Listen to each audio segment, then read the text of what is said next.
हमारे साथ उद्धव बालासाहेब ठाकरे गुट के नेता अनिल देसाई हैं। आज जिस तरह की सुनवाई हम देख रहे हैं कि आखिरी का जो सवाल है बहुत महत्वपूर्ण होता है, जब ये कहा जाता है कि 21 जून को संपर्क करने की कोशिश 21 तारीख को संपर्क करने की कोशिश की गई, लेकिन संपर्क हो नहीं पाया, जो सुनील प्रभु कह रहे हैं। लेकिन क्यों गए थे रविंद्र फाटक और मिलिंद नार्वेकर वहाँ, उस बारे में नहीं जानते हैं। कितनी 21 जून के दिन, जब 20 जून को जब ये एमएलसी और इलेक्शन हुई, उसके बाद में वो इनकम्युनिकाडो हुए, यानी संपर्क में नहीं थे, ये बात तो सही है। और उनको इसके बावजूद के पूरे सब प्रयास करने के बावजूद भी उनका कोई संपर्क नहीं हो रहा था। और उसके बाद में जिस तरह से मिलिंद नार्वेकर जी का जिक्र किया, रविंद्र फाटक जी का जिक्र किया गया, जो वो वहाँ पे सूरत में उनको मिलने के लिए गए, उससे सुनील प्रभु जी उनको पता नहीं था, तो उसमें कोई गलत बात तो नहीं कि उन्होंने सही बात ही रखी है। इसके अलावा हम ये देख रहे हैं कि कहीं ना कहीं वक्त निकालने की कोशिश हो रही है कि जब विलंब हो, देर लगे और डिले हो सारा का सारा मामला, ये एकनाथ शिंदे गुट की ओर होता हुआ आपको नजर आ रहा है क्या? 31 दिसंबर के पहले इसकी सुनवाई क्या, इसके बारे में एक निर्णय लेने की और निर्णय आने की बात रखी है ऑनरेबल सुप्रीम कोर्ट ने।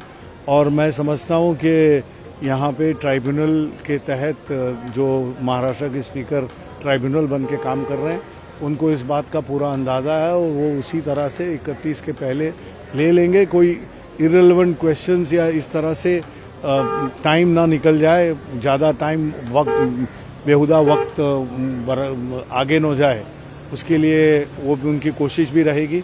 और बिल्कुल सुप्रीम कोर्ट ने दिए हुए, आपको लग रहा है वक्त लग रहा है, कोशिश अब तो लग रहा है, लेकिन मैं समझता हूँ आने वाले दिनों में वो उसको बैकअप कर लेंगे और 31 दिसंबर के पहले रिजल्ट जो सुप्रीम कोर्ट को चाहिए वो आ जाएगा। दो अलग सवाल ऐसे कि हम देख रहे हैं कि आज जालना में धनगर समाज के लोगों ने कुछ तोड़फोड़ की है। मामला वही है कि एसटी में वो अपना रिजर्वेशन का कोटा चाहते हैं। एक तरफ मराठा, दूसरी तरफ ओबीसी का जो अपने में उनमें एक बेचैनी है कि कहीं उनका आरक्षण न छिन जाए, दूसरी तरफ धनगर आरक्षण।